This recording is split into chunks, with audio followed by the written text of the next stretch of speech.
ঋণ, আমানত ও সঞ্চয়পত্র নিয়ে বাংলাদেশ ব্যাংকের নতুন নির্দেশনা। এই নির্দেশনাটি জারি করেছে ৩ আগস্ট ২০২৫ তারিখে। এই নির্দেশনাতে বলা হয়েছে, অনলাইন আয়কর রিটার্ন দাখিল বাধ্যতামূলক করে নতুন একটি নির্দেশনা জারি করেছে বাংলাদেশ সরকার। এই নির্দেশনার আলোকে ব্যাংক ঋণ, আমানত, সঞ্চয়পত্র সহ ২৪টি সেবায় আয়কর রিটার্ন বাধ্যতামূলক করা হয়েছে। সরকারের এ নির্দেশনা মেনে ঋণ, আমানত, সঞ্চয়পত্র সংক্রান্ত নতুন নির্দেশনা জারি করেছে বাংলাদেশ ব্যাংক।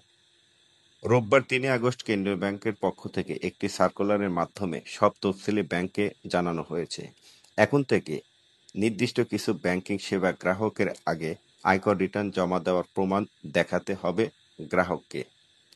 নতুন নিয়ম অনুযায়ী কেউ যদি ১০ লক্ষ টাকার বেশি মেয়াদি আমানত রাখেন বা ২০ লক্ষ টাকার বেশি ঋণ নিতে চান, তাহলে তাকে অবশ্যই আয়কর রিটার্নের কাগজপত্র ব্যাংকে জমা দিতে হবে। পাশাপাশি ১০ লক্ষ টাকার বেশি সঞ্চয়পত্র রিটার্ন বাধ্যতামূলক করা হয়েছে। শুধু এই ৩টি নয়, মোট ২৪টি সেবার ক্ষেত্রে রিটার্ন দাখিল বাধ্যতামূলক করা হয়েছে।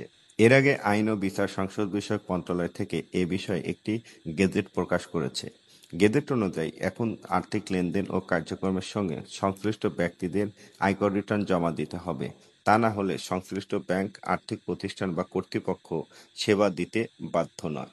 অর্থাৎ আপনার উপর আয়কর রিটার্ন বাধ্যতামূলক করা হয়েছে। যদি আপনি সেই কাজটি না করেন, তাহলে এই সমস্ত প্রতিষ্ঠান আপনাকে সেবা দিতে বাধ্য নয়। গেজেটে বলা হয়েছে, একজন ব্যক্তি যদি ১০ লক্ষ টাকার বেশি মূল্যের মেয়াদি আমানত খুলতে চান বা চালু রাখতে চান, তাহলে তাকে সংশ্লিষ্ট অর্থবছরে আয়কর রিটার্নের প্রমাণপত্র জমা দিতে হবে। একই সঙ্গে ২০ লক্ষ টাকার বেশি ঋণ গ্রহণের ক্ষেত্রেও এই শর্ত প্রযোজ্য। এছাড়াও বড় অঙ্কের সঞ্চয়পত্র কেনা, কোনো কোম্পানির পরিচালনা বা স্পন্সর শেয়ারহোল্ডার হওয়া, আমদানি রপ্তানি, নিবন্ধন সনদ নবায়ন, ট্রেড লাইসেন্স ও পেশাজীবী লাইসেন্স নবায়ন, জমি বা ফ্ল্যাট রেজিস্ট্রেশন, গ্যাস ও বিদ্যুৎ সংযোগ প্রাপ্তির ক্ষেত্রেও রিটার্ন বাধ্যতামূলক করা হয়েছে।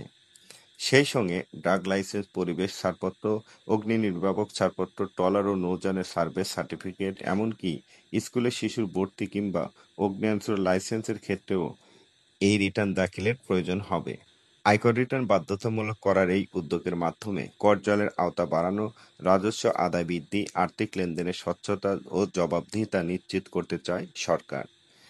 গেজেটে উল্লেখ করা হয়েছে, যৌথ কর পরিহার সংক্রান্ত আন্তর্জাতিক চুক্তির আলোকে এই সিদ্ধান্ত নেওয়া হয়েছে, যাতে দেশীয় আইন আন্তর্জাতিক মানদণ্ডের সঙ্গে সামঞ্জস্য থাকে।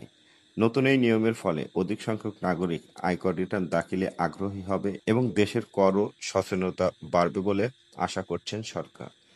অর্থাৎ দর্শক, আমি যদি এটির সামারি করি, এখন থেকে আপনার গ্যাস প্রাপ্তি, বাচ্চা ভর্তি অথবা আপনি যদি একক নামে ১০ লক্ষ টাকার যে কোনো ধরনের আমানত করতে চান, এফডিআর হোক, ডিপিএস হোক বা সঞ্চয়পত্র হোক, তাহলে আপনাকে আয়কর রিটার্ন অবশ্যই দিতে হবে। এবং আপনি যদি ২০ লক্ষ টাকার উপরে ঋণ গ্রহণ করতে চান, অর্থাৎ লোন নিতে চান, তাহলেও আপনাকে কিন্তু আয়কর দিতে হবে। শুধু তাই নয়, বাচ্চা ভর্তির ক্ষেত্রেও কিন্তু আপনাদের উপরে আয়কর রিটার্ন বাধ্যতামূলক করা হয়েছে।